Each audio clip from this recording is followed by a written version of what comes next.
Alright, so not exactly clean, but cleaner. Now I'm just going to go for it. I'll probably just do a time lapse on this.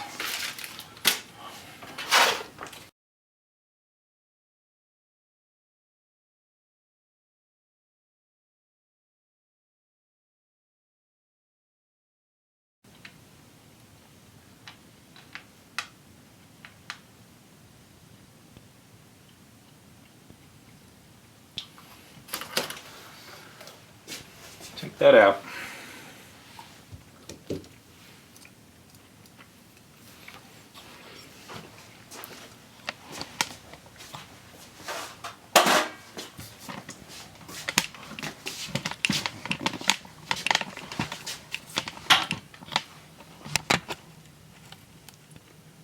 No threads.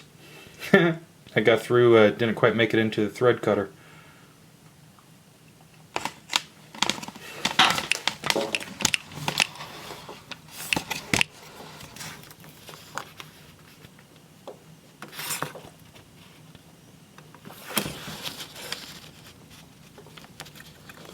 So that, in case anybody was wondering, is what a screw looks like before they cut the threads on it. Not like a rivet.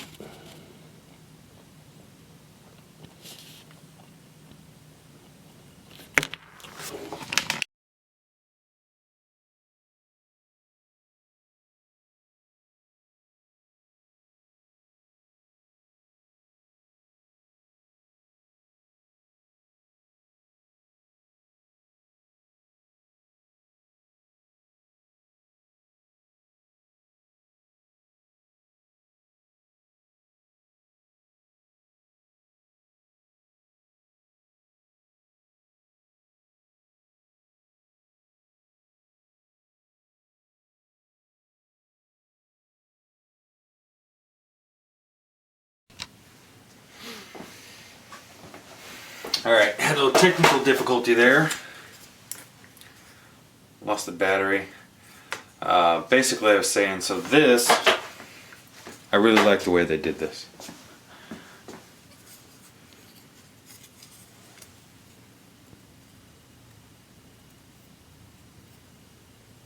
So it comes with these rubber grommets in there, and then, you know, we're going to have a screw that goes through there into the standoff, and then these two have lock nuts on the bottom of them, right here and here.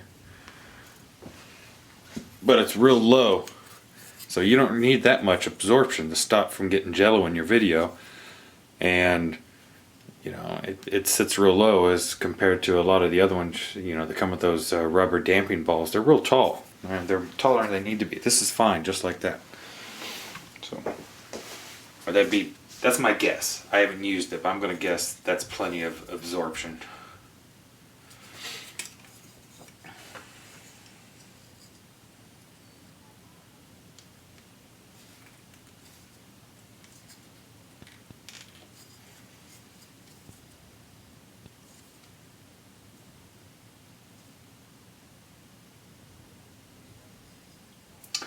We have a little bit of a problem here, and that's that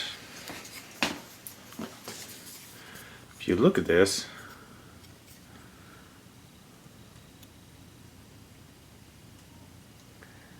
see that, so that screw comes through there,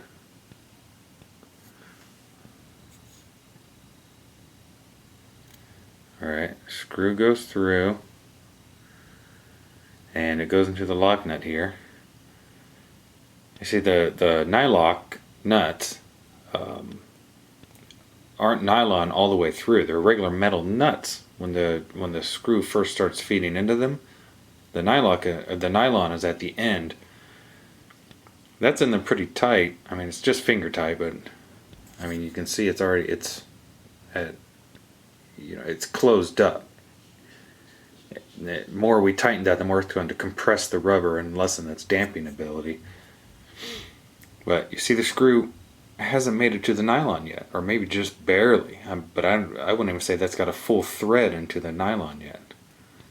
So you're kind of losing the locking ability of the nylon by having it not engage the threads on the screw. Oh, we'll see how it goes. I'll tighten up a little bit.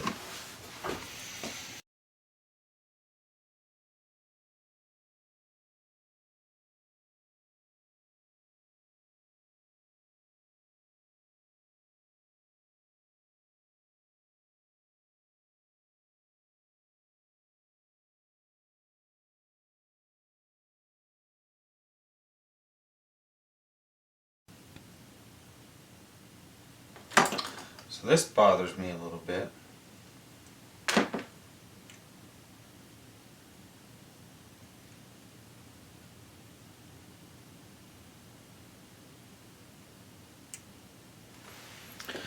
Not sure what's going on here.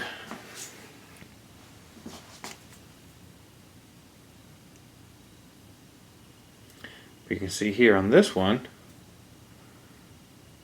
we've got a nice, clean mask on the paint. I don't know if you can tell color from this, but this is a nice flat or chrome or silver color. And this one, see how that is all jacked up? And I don't know if you can see the texture.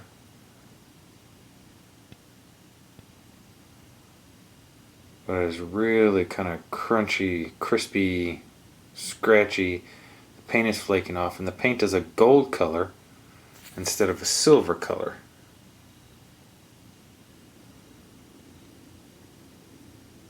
Oh yeah, look at that. So something is wrong with that. It's just something in the finish. It doesn't affect its functionality or fit. But it just makes you question the quality when you see something like that.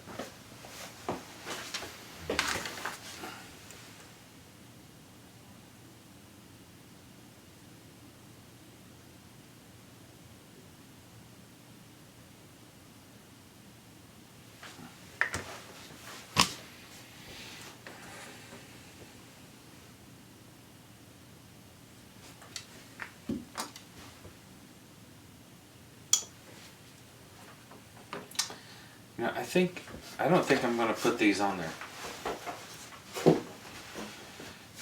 I don't see any need for them. I don't see the point of having 2 as opposed to 4 on there. It just seems kind of screwy to me. The only thing I can think is maybe it helps get them out of the way of the camera. If you tilt the front ones forward, down a little bit, takes them out of the camera view a little better, or a little more. So I'm just gonna pass on that. I'm gonna pass on those, and maybe I'll get. They sell these by themselves in 1800 motor size and 2200 motor size. Maybe I'll just order a set of these so that I can put all 4 on it once. Maybe not even on this. Maybe on some other. Something I use for, one of the Go Fast machines.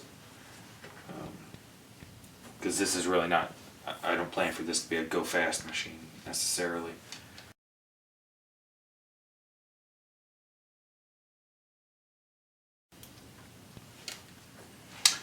I do like, on these motors,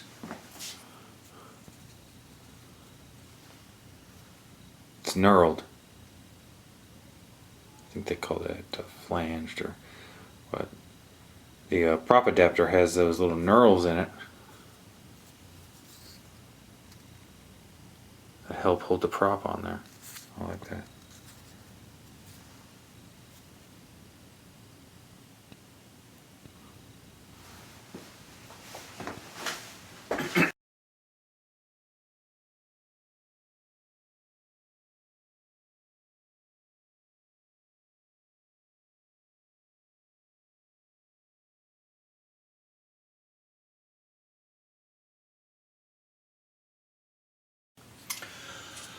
Okay, so another problem. My motor does not want to turn. I'm getting resistance. I didn't notice that earlier when I was messing with it. And I think what may be happening is this little Jesus clip down here inside there. I think it may actually be hitting the arm. This hole may be a little too small. So I'm going to take it off here and see whether it spins freely when it's off or not.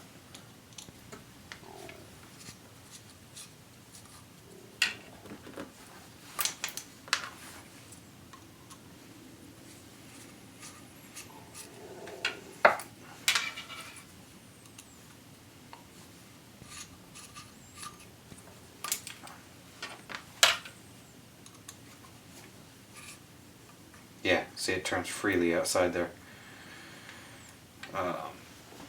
So I think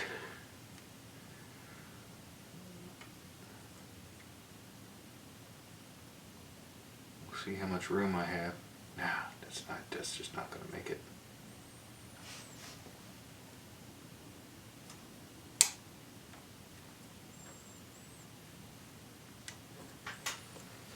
Well, how did they expect that to work?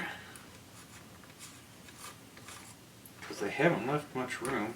Tarot hasn't left much room between that hole and the motor mount screw holes. There's not a whole lot of meat there to begin with.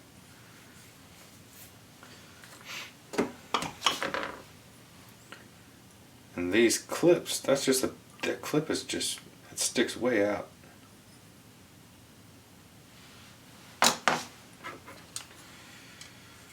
Oh man, so that's a pain. Yeah, that's not even, if I stick it in there and I push it against the side, you can see how far off to the side it is. So I come in here, let's see if I can get it to show.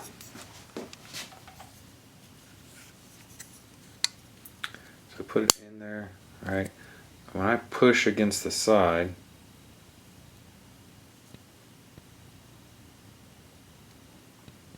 I gotta turn it to see, but you can see that's not in the center.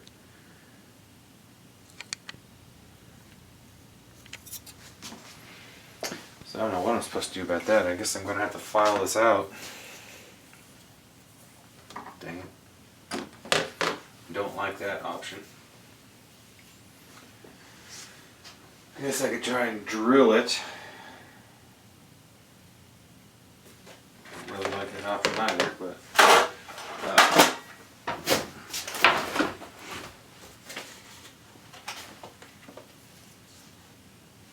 there's really no point in recording anymore until I decide what I'm going to do about that. So I'll turn it off for now.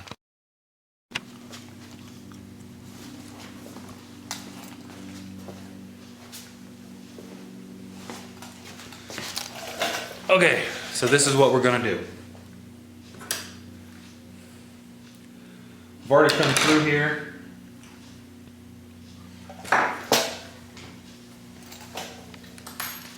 And on each one of these holes that was too small for the motor to fit in without the circlip hitting as it spun around, we're going to drill them out. That's the punch line. So what we've done in order to prepare for that, so I chucked up one of these countersink bits. I chamfered the edge in all of these holes to about 5/16 is the size bit we're going to use, and that's just a hair larger than what's in there now, but it should be enough. I'm hoping it's enough, but that's a total of, I mean, I don't even think it's a full millimeter larger. So we're going to try that. I just chamfered the edge to give a place for the drill bit, and I've got a nice sharp drill bit. It's going to sit down in there. The angle matches the angle of this. I'm going to set it down in there, and I'm going to hopefully run it real slow in just to center it. I'm going to leave this free floating, and we're going to push through, and that should leave that hole perfectly centered in there. And it should be enough to clear that circlip, because I think 1 millimeter, it's not off center by a full millimeter. So hopefully the other, I didn't check them, but the other 3 motors, hopefully their circlips are not any bigger than that. But we'll give it a shot.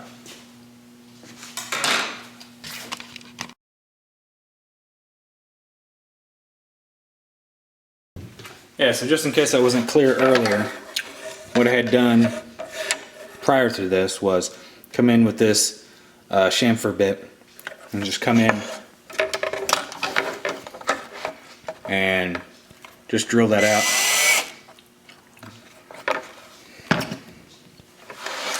Chamfer that edge.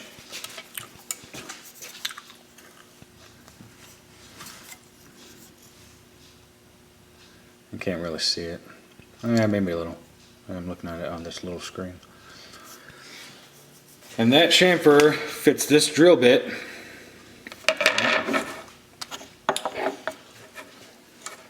This drill bit's actually a little bit shallower of an angle. I forget what it is, what the angles are, but I'm going to use that to center the bit.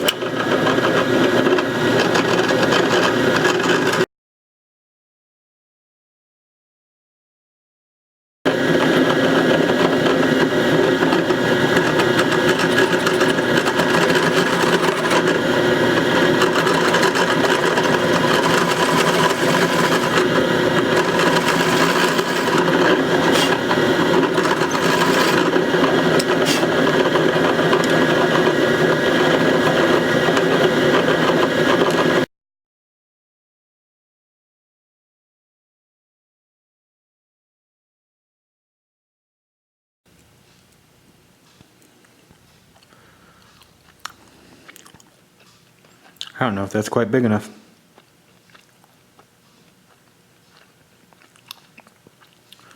Dude, I don't want to go any bigger than that.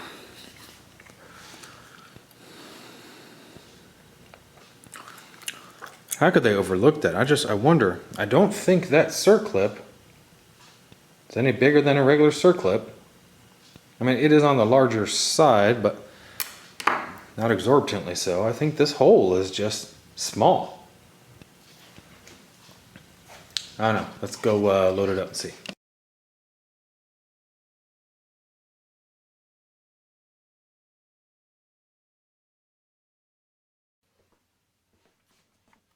Okay, so drilled. It's got some fuzz left on it. So I went ahead and drilled these out some more. I'm going to clean up that edge.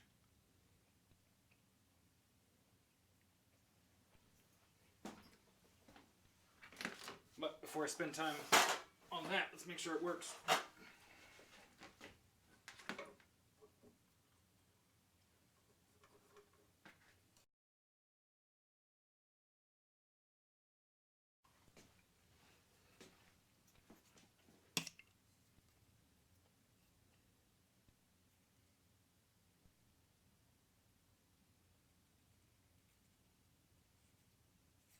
Voila.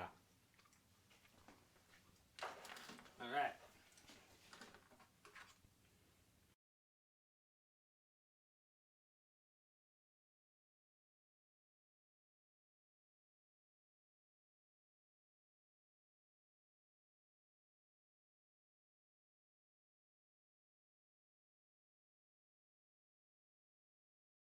These were a bunch of leftover pieces because this one I looked at, it originally said gravity, right? That doesn't say gravity. That says gravity. Gravity.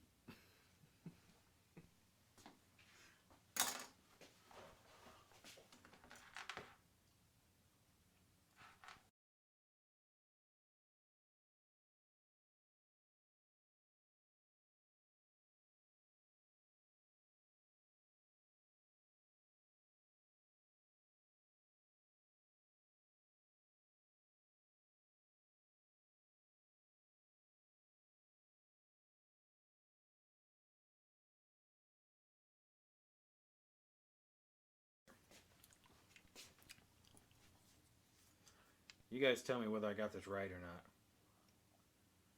I'll probably post this before I fly. So motor 2 is going to spin this way. And this is screwing off, so I'm screwing it on now. So the motor turns this way and I've got it tightening this way. So I'm assuming that it's not, I mean, because these have motor brakes on them, so when it stops, it's got that fast jerk. It probably, I don't know, that's probably still not as much torque as when it starts. When it starts,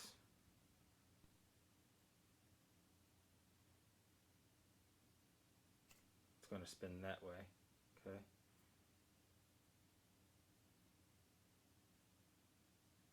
So the moment it just spins this way,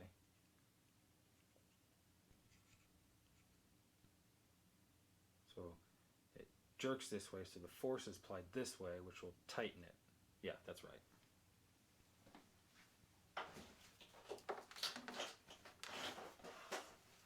Now let's make sure I put all the other ones on right. So first of all, this one.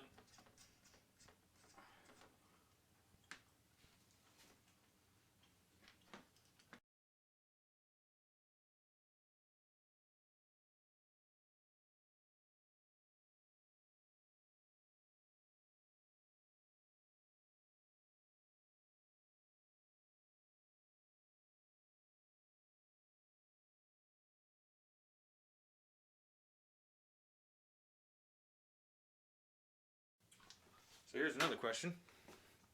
If anybody knows the answer to this, let me know. These are the same boards, right? The Maytag boards I talked about earlier. One